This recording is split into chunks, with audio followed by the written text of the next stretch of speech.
Hey, what's up? And welcome to Song of the Day. This is a new, hopefully daily feature where we take a look at one song. As you can see below, the number is very large. That's because I was doing this for quite a long time on my blog. I did the first 350 as blog posts. I really enjoyed doing it. I really liked being able to talk about all of this different music. I think it's a great way to share music because you don't really feel an obligation to say anything that definitive. You're just kind of sharing one song that you like. And I wish I was still doing it, but kind of as I continued doing them, they just got like longer and longer. I think just because I got like more comfortable thinking of more things that I could easily talk about. Like you can see, this is just like one paragraph, and this one is like many paragraphs. And then by the end, they were getting to be like this big.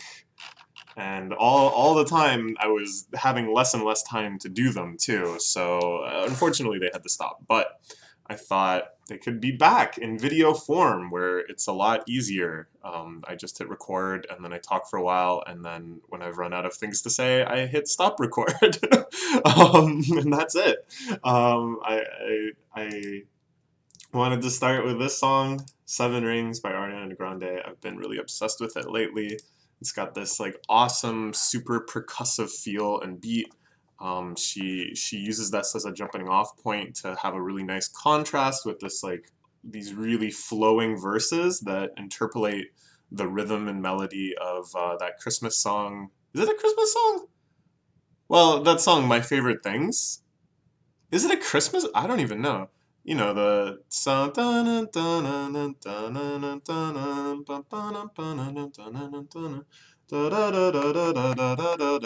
These are a few of my favorite things, and she kind of like calls out this this tribute very directly early on in the lyrics. Buy myself all of my favorite things. That mix up. Um, so this is like an unabashed celebration of just consumerism and material wealth and retail therapy, and she's like very self-aware of it. Some lyrics that are almost kind of dark in the fact that they're so direct. Think retail therapy, my new addiction. Happiness is the same price as red bottoms. Like these are things that it's hard to take entirely sincerely, and yet at the same time, there's such like enthusiasm behind it that it feels like this must actually be the truth. Um, the verses, which are this interpolation of my favorite things, are contrasted really nicely with like a much more like kind of cut off. I don't know how to describe this flow. A lot of songs use it. Soulja Boy got really upset because he saw it as like a direct ripoff of Pretty Boy Swag. You know, this right here is my sweat. All the you remember that song? That song is great. And then it's pretty similar. Yeah, my wrist stop watching. My neck is flossy. Make big deposits. My gloss is popping. It's the same kind of like stop start flow. Um, So I really like this sort of method of interacting with the beat, where you both do things that like contrast with the beat, where the vocal melodic line is like soaring way over it, and then at other points you like get right down into the beat and really kind of like ride it and hit all of like the same rhythmic notes. Um, there's also like a Princess Nokia song. I think she was kind of upset that she copied the same flow. I think especially the "I want it, I got it, I want it, I got it" part. I think she said is really similar to a song by her. So I'll have to check that out too. Because I mean, not that I'm gonna be like, oh, Ariana is canceled. These songs are too similar. Obviously, she's ripping her off. But I just really like how this song sounds, so I want to find more of it. There's actually a really good remix of like a mashup between the song and Pretty Boy Swag. Um, but yeah, lyrically, I think it's kind of interesting. So, like, Ariana's like been through some pretty rough stuff. If you don't know, she was the one that was performing during the mass shooting in Paris. Her concert got like shot up. So that was extremely painful and traumatic for her. And then pretty soon after they broke up, her ex-boyfriend Mac Miller died, which again was pretty painful. She's had a lot of other kind of very public relationship problems and such too, and has been involved in, I don't know, I don't want to say like scandals because I really don't think she was at like fault and scandal applies that something like wrong has been done. But when someone is this sort of famous, when they achieve this sort of superstar level of fame, they're not really safe from any sort of media reinterpretation of anything that's happening in their lives. So very simple things like relationships ending, or kind of uh, outbursts and stuff. Anyway, she's been through some stuff. Yeah, been through some bad shit. I should be a sad bitch. Who would have thought it'd turn me to a savage? And this song feels really triumphant and celebratory, and then the story behind it is really nice too. I really like how it's called Seven Rings, and it kind of has this like mystique and mythos and aura associated with it, and it's never like explicitly explained in the song. Um, but she refers to it, the bot benching diamonds for six of my bitches. There was like a story that she went out with a bunch of friends, six friends, and she bought them all matching diamond rings as like a token of her appreciation, as this sort of celebratory thing. And then she made a song about it. Um, I think that's really lovely. And this idea of I'd rather spoil my friends with my riches. Like, that there's something celebratory about it, that it's a way of coming together and of spending all of this money being a way to really signify and intensify the feeling of like intimacy and love and appreciation and stuff. And as someone who spent a lot of money in Japan and bought a lot of things for myself and for my friends and gave gifts and such, it does feel really nice. Like I cannot deny that feeling. And it might kind of feel like vapid. It might feel very hollow, superficial, materialist, and I can't deny that. Um, but you know, we're in a world where like money is often treated as like the high score, and the reason for that more than anything is because money does just enable you to have additional opportunities in the world in every imaginable way. Money can buy pretty much anything, um, which is sad. Like that's definitely a sad condition. But given that we're so sad, I was thinking about this in the shower, and I had an eloquent way of putting it. Given that we're in a world where money is the high score, which is so embarrassing and terrible and leads to so much evil in the world, I don't think it's fair to deny people some happiness in the reciprocal side of that. That is to say, if people are made happy by spending money, like that is one solace we can have. Like that is one thing that we can use to get through this extremely sad period that has produced it, is I guess what I'm saying. So I don't know. I don't think it's wrong to kind of celebrate that and to do it in such a fun, creative way. Like so many of these lines, I think, are so clever and fun. My receipts be looking like phone numbers. That doesn't even really make sense because there's no way to really parse that it becomes a reasonable amount for a total. It's either way too much or way too little. But you know, the spirit of it is there.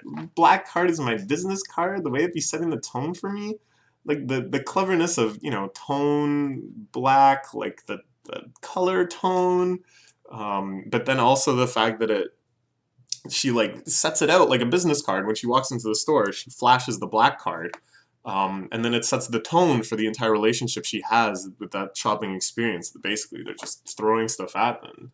Nah, I don't want all of them. I don't need to brag, but I'd be like, put it in the bag. I also really like you like my hair? Gee, thanks, just bought it.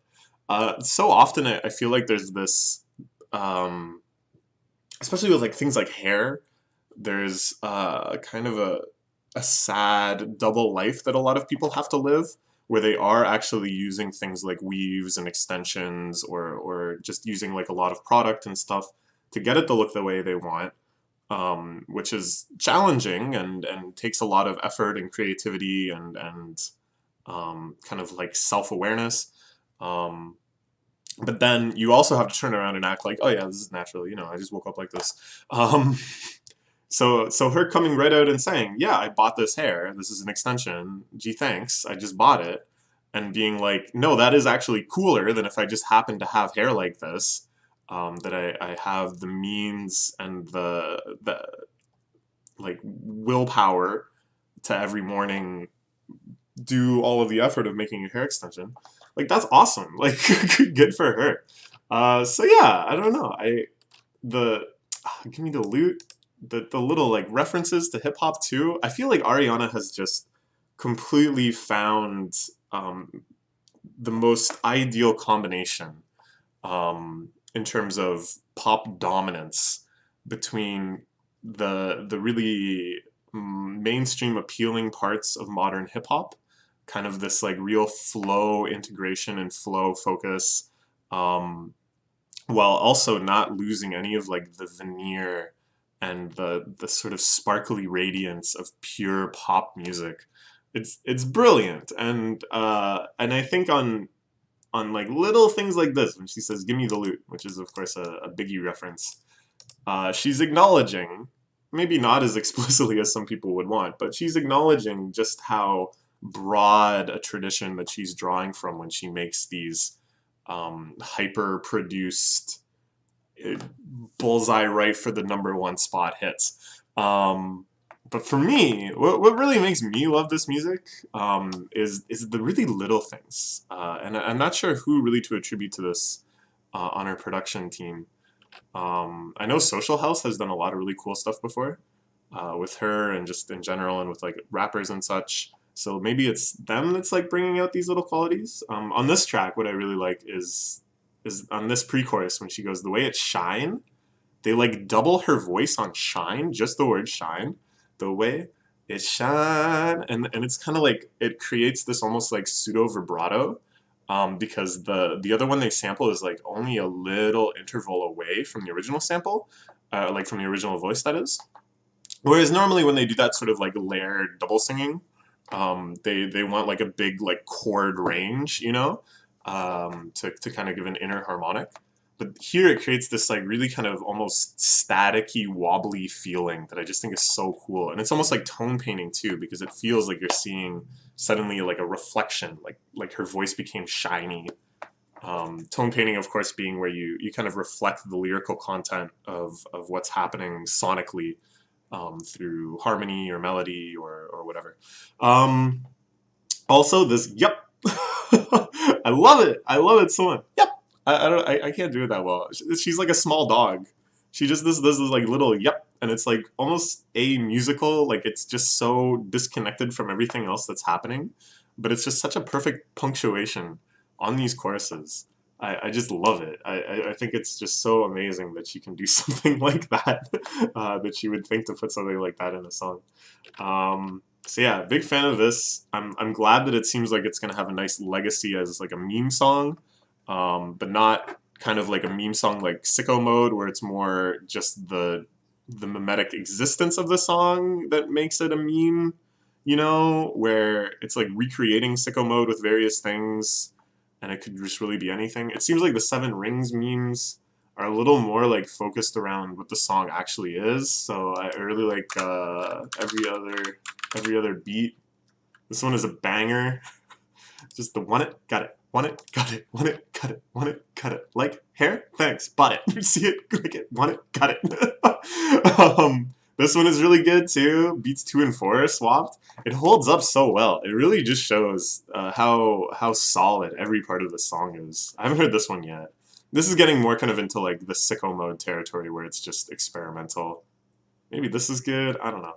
Um, so yeah, all right. That's song of the day number 1. Hopefully it'll be every day. So look forward to more tomorrow. You might be like, hey, aren't you biting off too much?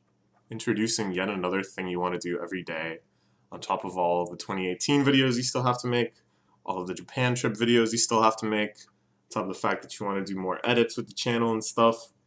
And then, of course, there's the all-important manga reading, which we haven't gotten back to.